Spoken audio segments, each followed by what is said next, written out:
Sono Paola Gasparotto, sono un'artista libero professionista e lavoro da sempre, dal 1996, diciamo, sul tema della natura, sia in ambito naturalistico-scientifico che per la mia ricerca artistica. Collaboro con il Parco Naturale delle Prealpi Giulie dal 1996, realizzando diverse guide didattiche e organizzando laboratori didattici di illustrazione.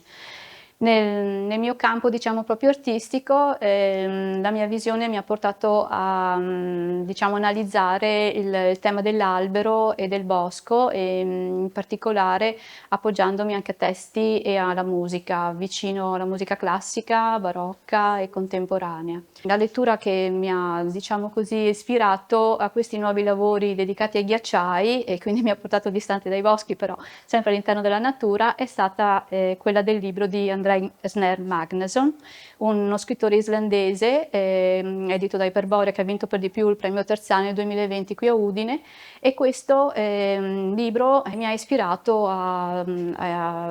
creare questi lavori sul tema dei ghiacciai. Oggi qui ad Anima Impresa porto un progetto un po' più